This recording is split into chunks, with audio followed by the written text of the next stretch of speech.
Senator Nathan Johnson of Dallas. Welcome to Eye on Politics. Happy New Year. Thank you. Good to see you again. Good to see you. We're ready off for the new legislative session to start, and we know that the Texas Comptroller has told us that the state's going to have about a $20 billion surplus in the next 2 years.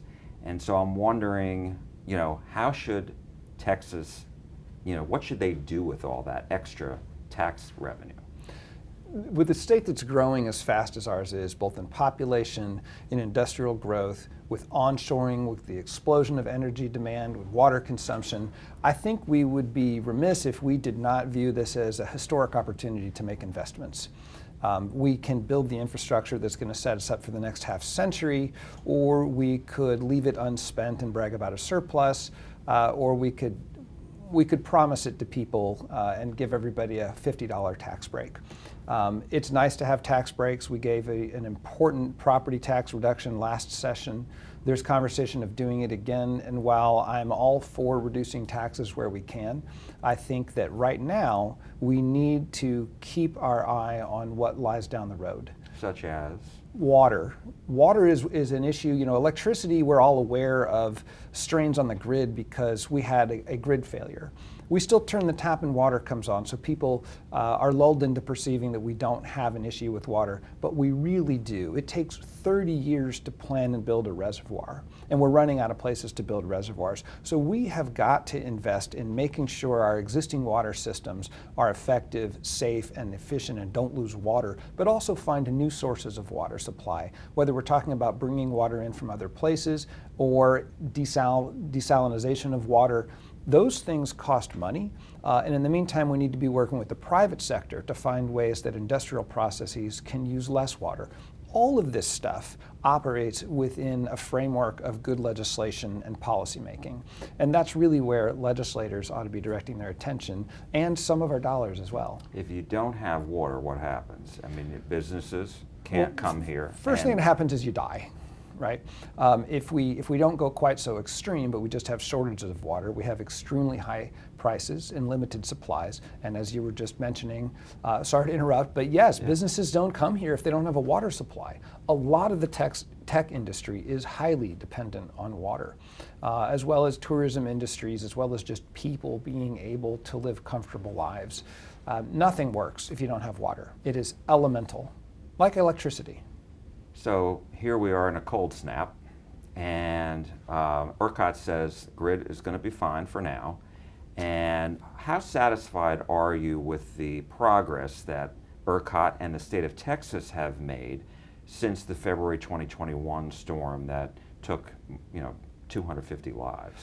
I'll split that into as to how satisfied am I with the progress that the legislature and regulators have made with the grid. I would split that into two categories. The first is how to deal with an emergency situation, and the second is how do we deal with the everyday demands and growth. On the emergency side, I'm pleased with what we've done. I think if we were to be hit with another Uri, and I hope we're not, we would not have the level of devastation and trauma that we had, death, property damage last time. I think we've got a lot of much better systems in place than we had then. We've done good work. There's still more to do. I personally authored legislation to provide backup power to water towers and fire stations and warming centers and nursing homes in the case of an emergency. There's more work like that we are doing and should do. On the front of the overall supply of electricity and what it does to prices of electricity, and being able to meet growing demands, I think we're still behind the 8 ball. And I think we still have a lot of work to do. Some of that's going to have to happen on the private sector side within the frameworks we've established. Some of it's going to have to happen with regulators. And legislators kind of stand in between. And it is a very difficult task and a very daunting one to figure out how much is too much legislative participation and how much is not enough. Things in the long run, things kind of tend to work out, but none of us lives in the long run. So we have to take an active role in how we're going to have enough generation when we need it at a price we can afford it, generating in a manner that's sustainable to meet our needs and to meet our demands. So I think in that second category, we have much more work to do. And will that happen in this next session? I think next session we'll see a lot of work around transmission. In prior sessions, we were looking at generation. Those mechanisms are kind of in place. The market is operating. We're seeing things happen that's good and promising. But we need to be able to not just generate electrons. We need to be able to have them in the right place at the right time when they're needed. And that centers around transmission, as well as battery storage, as well as balancing different forms of generation that we'll have to keep an eye on while we're looking at the transmission side. We also have to look at costs. When we're talking about transmission, it's not just a question of investing and building and permitting. How are those costs allocated?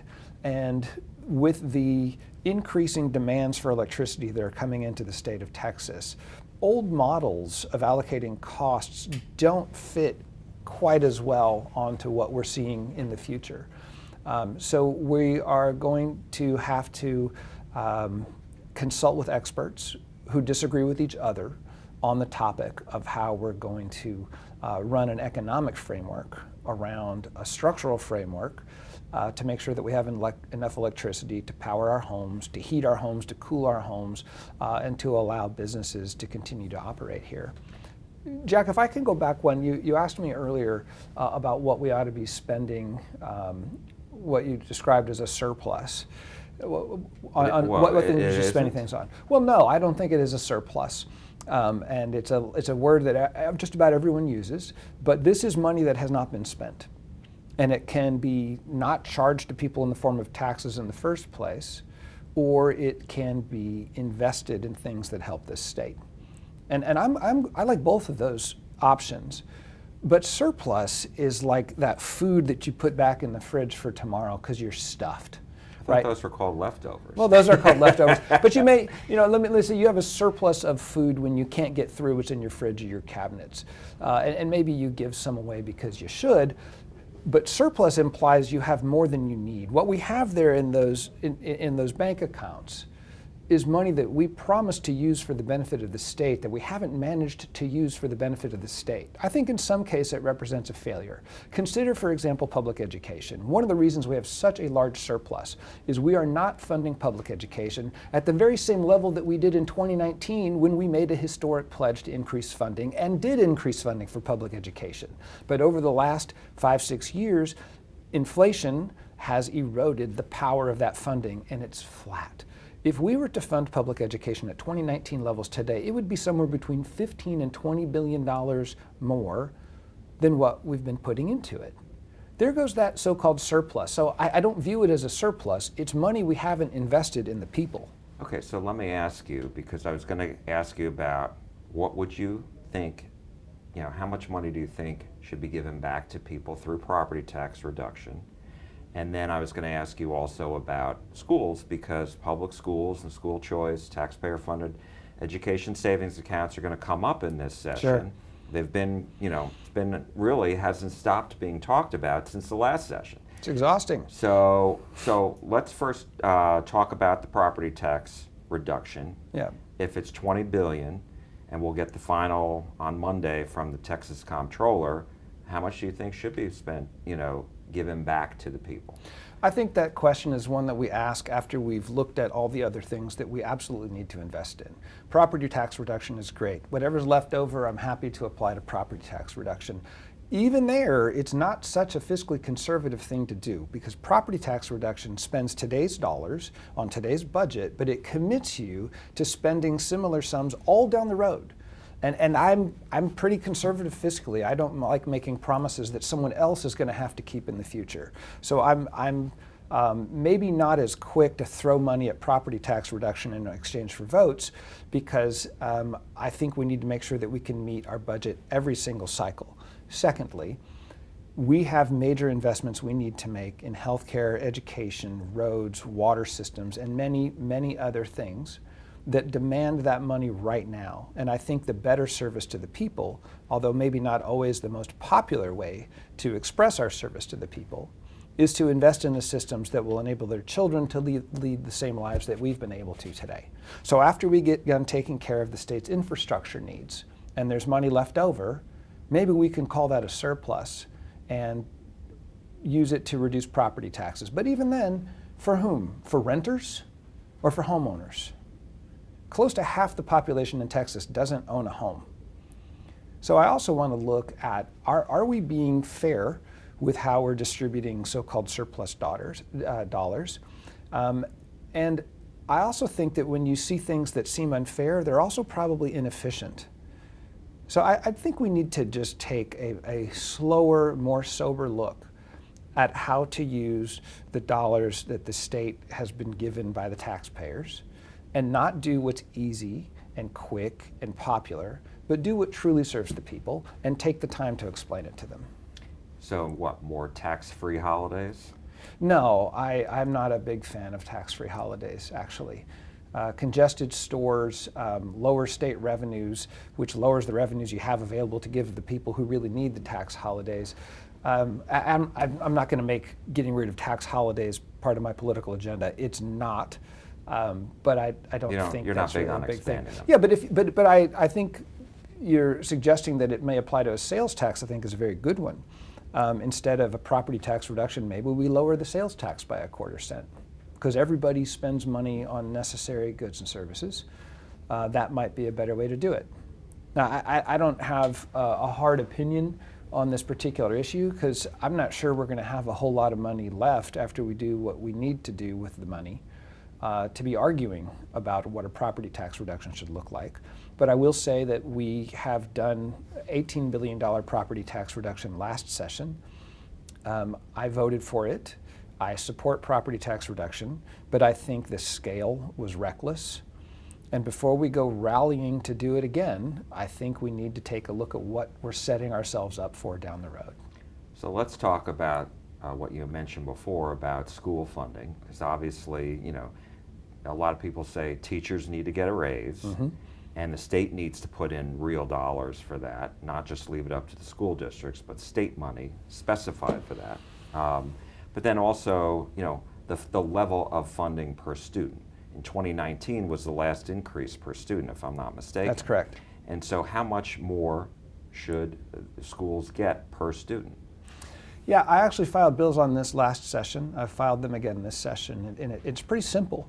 I would fund schools at the same level that we did in 2019, using real dollars to calculate it, and that is going to put an additional $15 to $20 billion into the system.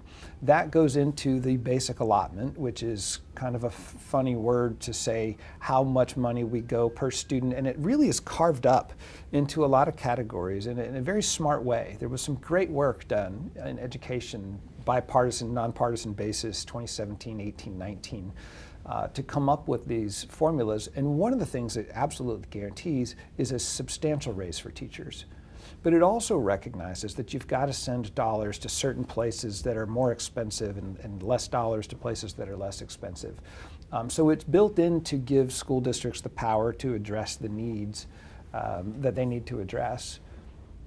And so let me ask you about education savings accounts funded by taxpayers. Governor Abbott says he's got the votes. So obviously it passed in the Senate twice, or at least twice, last session. So not with my vote, but yes, it did. Okay, but how are you and other Democrats going to try to block it?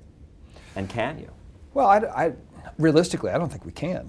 I don't think we can. Well, we certainly can't block it in the Senate.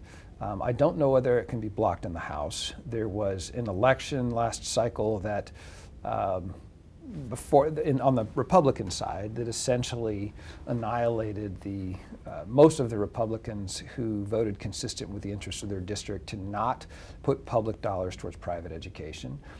So is it a simple math problem? Legislative math doesn't always work that way, so we'll see. But most likely, some form of voucher-like thingy is going to be pushed through the legislature. I predict it will be a bloody fight between Republicans, similar to property tax reform last session, where we saw for 2 years how much everybody agreed with themselves and each other about property tax reduction, and it took 2 special sessions to pass a bill. I think that the voucher issue is going to be very similar.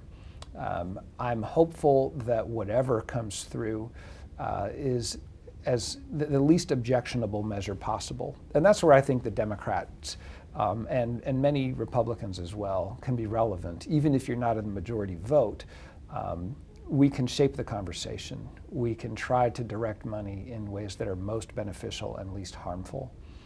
And that's really where I will put my efforts. I will not outright support a voucher bill because I just don't believe in sending public dollars to private schools. Several more topics. Obviously, with the second Trump administration about to begin, there's a lot of talk from President-elect Trump about cracking down on illegal immigration, border security. And even Governor Abbott said back in November after the election that perhaps once the Trump administration ramps up, then perhaps Texas could not spend as much money as it has been doing to address the border security issues that we've all seen. What do you say to that? It would be a welcome development to me to see us to not be spending $5, $6, $7, $8 billion a legislative cycle on border enforcement, on a topic and an issue that we used to spend considerably less than $1 billion. I think if the federal government is doing what Governor Abbott thinks we should be doing, it only makes sense for us not to be duplicating the resources that are being expended down there. I think it would open up some money to make some major investments. You know, we need a new mental health center here in Dallas that we'd like to get $10 million from the state. You know how many $10 million projects can be made with a $4 billion that are not spent on border walls because the presidential administration is taking care of that? Quite a few. I think we can do a lot of good. If we're talking about property tax reduction, there's money freed up. I think that would be a tremendous development. Also wanted to ask you about one of your priorities for the last several sessions, which is expanding Medicaid.